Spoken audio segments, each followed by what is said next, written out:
Obviously, I recommend you do this during the day, but I work for a living. 3 kids, happy marriage. Takes a lot of work to make all that happen, and not to mention, I run a lawn care company. So, I've got it marked off with some bright orange paint because I'm right before sun is completely gone.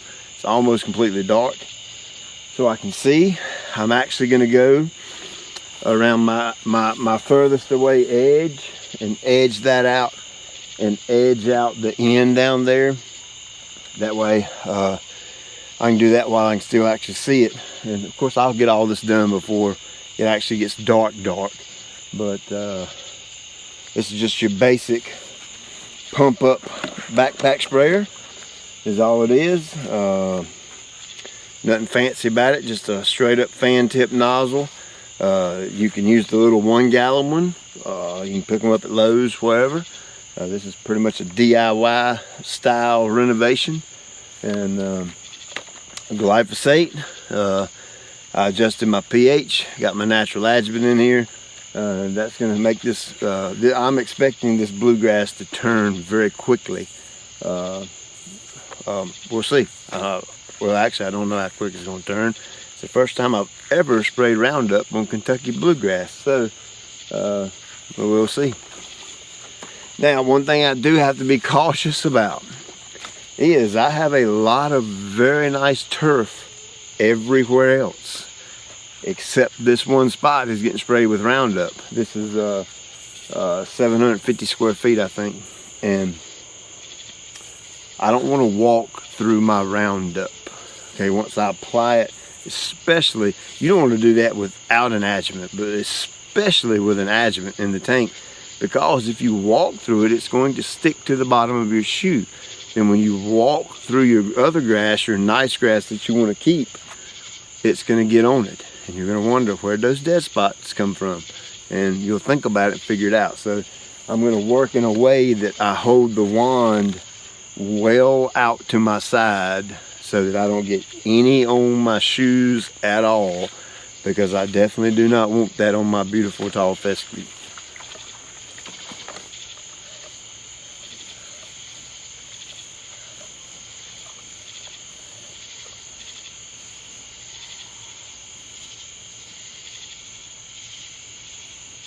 All right, so my about 1.5 feet on each side is done.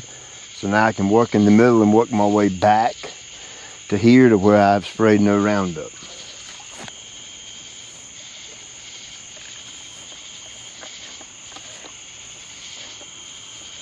All right, so I've got about a 2-foot pass left, and I'm gonna walk down to the end and spray myself out, coming out backwards. That way I don't walk on any of this.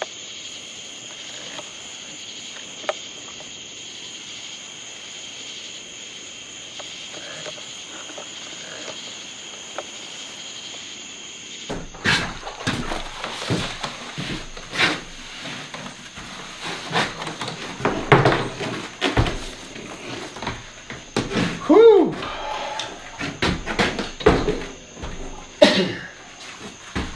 All right, so there you go. And again, I apologize. I'm so sorry that sometimes my lighting isn't the greatest. Well, it's because I work for a living. I work 10 and 12 hours a day, 5 days a week, and kind of my downtime is on Saturdays, and I'll spend that here in the yard and try to make good videos then, or late in the afternoons. And of course Sundays is my time that I spend in worship and with my family. So it's hot. That bluegrass isn't gonna hang around long. So I apologize for my videos. I try to do the best I can with my videos. I know the lighting sucks on this one right here, but again, had to get it done. Another reason is I'm leaving in a few days to take my son back to Philadelphia for his next surgery. I think it's his number 19 or 20 or 21 or something. So those of you that pray to our Lord, please lift him up. And a quick note about him, I've gotten, I can't tell you how many emails, and then of course I read the comments and stuff like that, comments here and there, but I've gotten a lot of personal emails of folks that kind of want to know the history with my son and what all's happened to him, and you know, why we have to do all that stuff with surgeries in Philadelphia and all that. And I know I've talked with my wife, and we're going to make a video on it, just to kind of show you. I just want you to show you firsthand God's goodness and God's provision, God's sovereignty, and God's mercy, and how He has just overwhelmed and flooded us with His love through our son. Absolutely changed our marriage, changed our life, changed who I am as a person, changed her, my other two kids, changed them completely. And we want to share that with you, but that's something we're going to really sit down and organize the video, because there's so many details to it and little teeny tiny things that kind of happened and was in place when it wasn't supposed to happen, and it's just, man, God's good, I'm telling you. So we'll make that video, and that'll, for all the folks that have emailed me asking me, and we'll show you that when, more than likely sometime this fall or winter, when things slow down. But the bluegrass, I mowed it right quick. You saw that at the beginning. I cut over it real fast, simply because I'm going out of town for a little bit for this surgery and don't want to have it knee deep.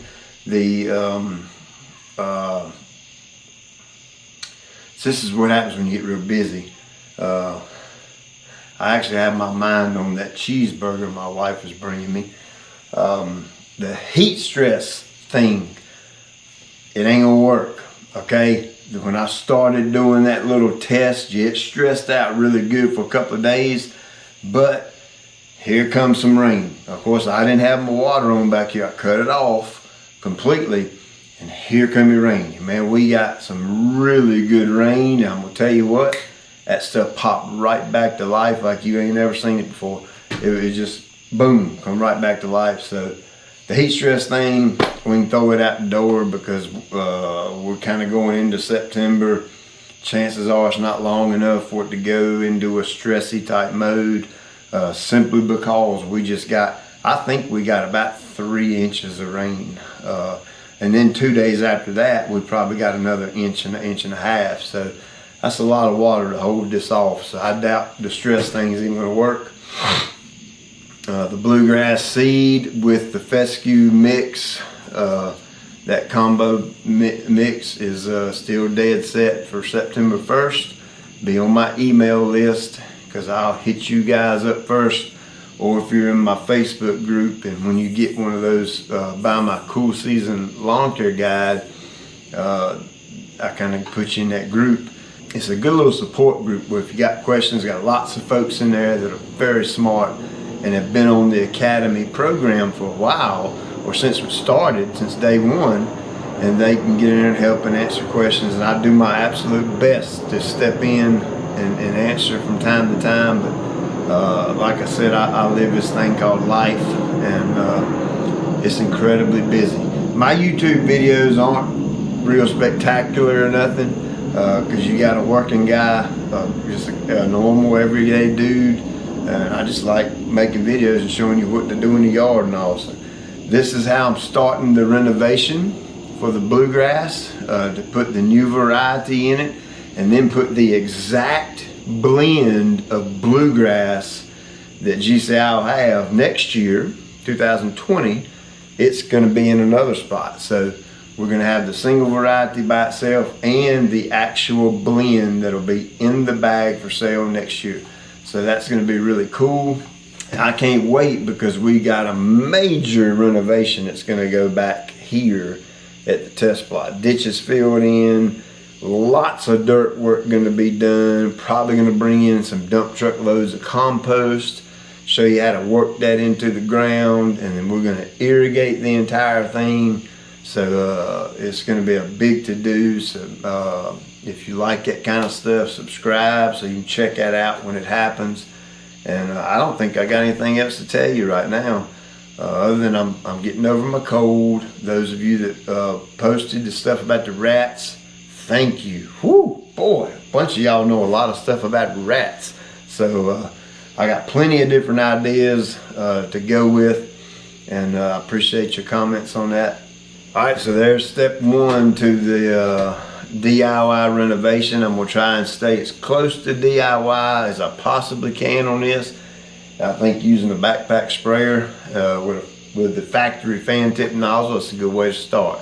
So Roundup and adjuvant, and sprayed it down real good, and we'll come back in 2 weeks and it should be good and crispy brown, and I'll show you the next step I do. And if you're still on the fence about a renovation, it's August 8th right now when I'm filming this, so you're kind of getting on the fence. Now, if you're trying to get rid of some cool season stuff and go to a different cool season or something like that, you probably still got time. But if you're going from a Bermuda to a cool season turf, I'm telling you, you better wait till next year. You're gonna be upset. Don't go attempting to get rid of Bermuda this late in the season. That needs to start a while back ago. So I appreciate you watching. My wife has a cheeseburger up here. I just saw the lights pull in. I'm gonna go eat that cheeseburger and go to bed. Get up tomorrow and do it all over again. Check you later.